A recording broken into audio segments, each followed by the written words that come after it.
Does the moon actually affect humans? And why women feel it more? The question we're told not to ask. There are certain questions we're quietly discouraged from asking. Not because they're silly, not because they're dangerous, but because they don't fit neatly into the modern rational box. One of those questions is this: does the moon actually affect us? Most people laugh it off, or file it under myth, or say things like, that's just superstition. And yet, people report sleeping worse around full moons. Emergency rooms quietly note patterns. Animals behave differently, tides visibly move. And many women say, I feel different every month. So what's really going on?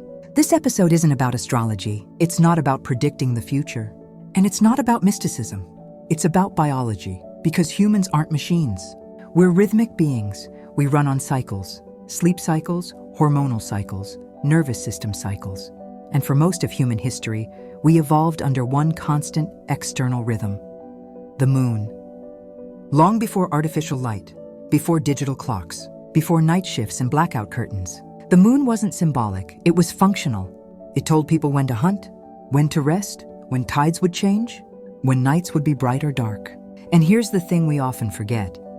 Evolution doesn't just disappear because society modernizes. Your body still carries ancient timing mechanisms. It still responds to light, darkness, and rhythm, whether you consciously believe in them or not. So when people say, I feel different around the full moon, that isn't belief talking. That's sensation, and sensation is data. The question isn't whether the moon affects humans. The real question is, how and why does it affect some people more than others?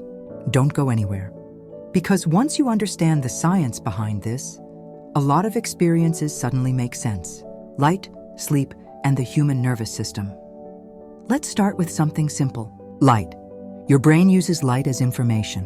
It regulates your circadian rhythm, your internal clock, based largely on light exposure. When it's dark, your brain releases melatonin. When it's light, melatonin drops and alertness increases. This system evolved in a world where nights were dark, except during a full moon. A full moon can be up to 100 times brighter than a moonless night. That matters.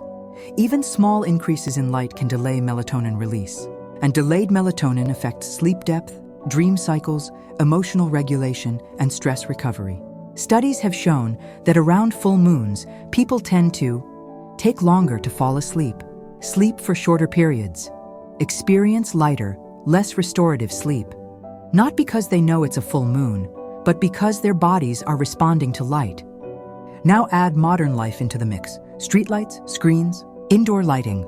Your nervous system is already overstimulated. So when lunar light subtly nudges sleep rhythms on top of that, some people feel it strongly. This is especially noticeable in people who are sensitive sleepers, have anxious or highly responsive nervous systems, are emotionally attuned or empathic, are already under stress. Sleep disruption doesn't just make you tired.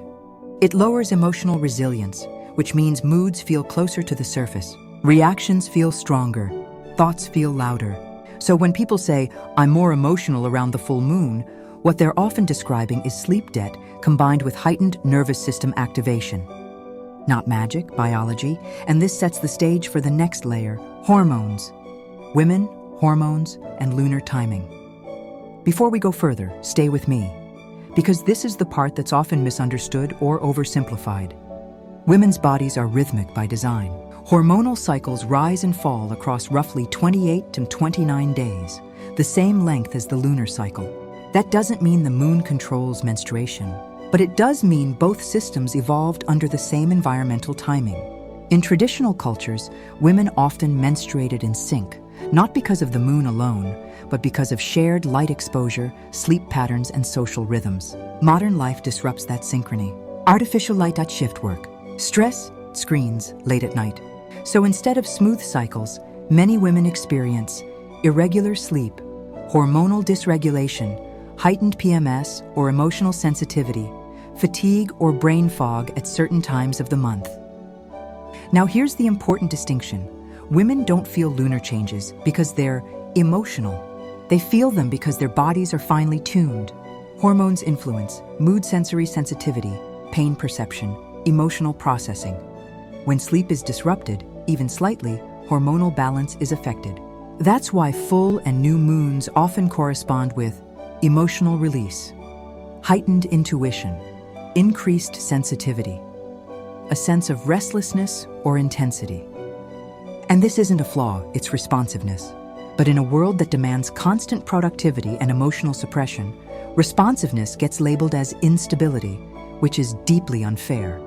Don't go anywhere, because next we're going to talk about why ancient cultures tracked the moon so carefully, and what modern society forgot when it stopped listening. Why ancient cultures paid attention, and we don't. Ancient cultures didn't track the moon for spiritual reasons alone. They tracked it for survival. Fishing depended on tides. Farming depended on planting cycles. Sleep depended on darkness. Social rituals depended on timing. The moon was a calendar in the sky, and people noticed patterns because they had no reason not to. There were no screens to override the body, no productivity metrics, no artificial separation between humans and nature. Modern society didn't become smarter, it became louder. And when systems get loud, subtle signals are dismissed. We're taught to override tiredness, ignore emotional fluctuation, push through discomfort. So instead of asking, "What is my body responding to?" we ask, "What's wrong with me?" This is why many people only notice lunar effects when they're already overwhelmed. The moon doesn't create instability. It reveals what's already there. A sensitive nervous system, accumulated stress, unmet need for rest. And here's the reframe that changes everything. Feeling lunar shifts doesn't mean you're fragile. It means you're connected to rhythm.